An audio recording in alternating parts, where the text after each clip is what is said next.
આપ સૌનું કલાગૃહોએ આયોજિત પ્રિયા મહેન્દ્ર તુરખિયા રાસ ગરબા 2024માં ખૂબ ખૂબ સ્વાગત છે. અને ફરી એકવાર અમે આપણા રાસ ગરબાની રમઝટ અહીંયા આજે લઈ આવ્યા છે.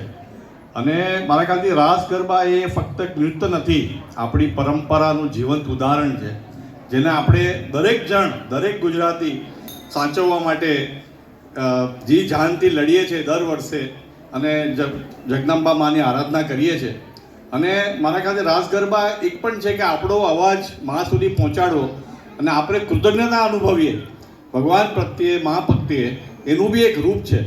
અને જેમ જેમ તમે આજની જે કલાકૃતિઓ જોશો એમાં આપણને બધો આનંદ આવશે, કારણ કે તમને ખ્યાલ છે જ બાળકોનું બી આવશે, વયસ્કનું બી છે. મોટા આ વખતે એજ વધારી છે અમે, કારણ કે બહુ પોલ્યુટ ડિમાન્ડ હતી કે ભાઈ હવે ધીમે ધીમે ઓલ્ડ એજ હવે 70 ઉપર જતી રહી, એટલે 65-55 સુધી બી તમારી સામે અહીંયા રાસ ગરબા પોતાનું પ્રદર્શન કરશે કળાનું. અને યુવા તો છે જ, તો બધા જ અહીંયા પોતપોતાની કળાનું પ્રદર્શન કરશે.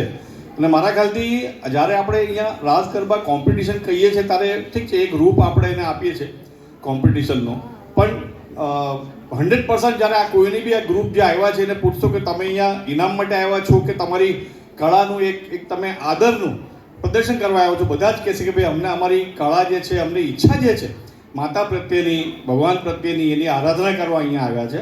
તો બધા જ અહીંયા બધાનું જે બધી ટીમના બધા જ મેમ્બરોનું સ્વાગત છે. એમને જે આટલા મહિનાથી જે મહેનત કરી હશે, એના કોરિયોગ્રાફર હશે, એનું બધી મહેનત આજે અહીંયા રંગ લાવવાની છે.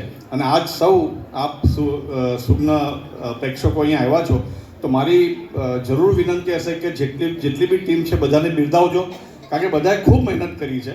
અને જેમ આપણે જોઈએ છે કે ભાઈ એક આપણી ગુજરાતની ધબકતી એ જીવંત કળા છે આપણી રાસ ગરબા. એવો રાસ ગરબા આવે એટલે ફક્ત ગુજરાતી નહીં, વિશ્વમાં દરેક જણ એક મેમ શરૂ થઈ ગયા છે. આજકાલ તો ઇન્સ્ટાગ્રામમાં બી ઘણું શરૂ થઈ ગયું છે. અને આઈ થિંક એ જોઈને આપણે આનંદ થાય કે ભાઈ રાસ ગરબા હેઝ નો બાઉન્ડ્રી. તો એવી જ રીતે આજે બી નો બાઉન્ડ્રી હશે, બધા જ પોતાનું બેસ્ટ આપશે.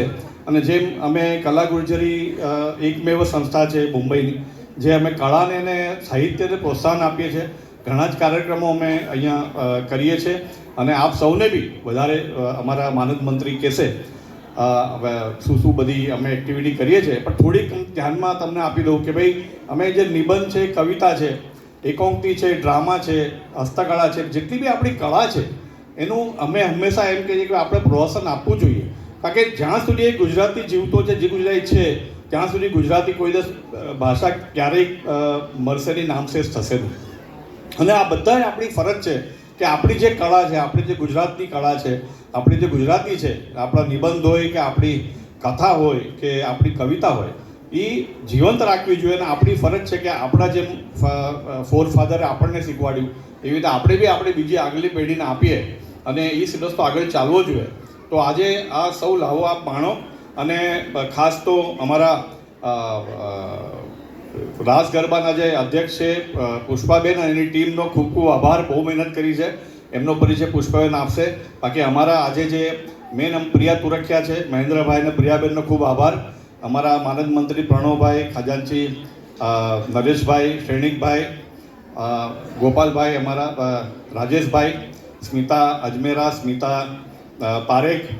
પરીખ, રૂપલબેન, નિરંજના જાંગલા અને સુરેશભાઈ, અને અણગણિત અમારા મેનેજિંગ કમિટીના નેહાબેન, ફાલ્ગુની પારેખ, નૈનાબેન અને સંધ્યા શાહ, શ્રેણિકભાઈ, અમારા બધા મેનેજિંગ કમિટીના સભ્યો છે. સોરી, એકાદ નામ રહી ગયું. અમારા પૂર્વ અધ્યક્ષ આજે અહીંયા હરીતભાઈ અહીંયા હાજર છે.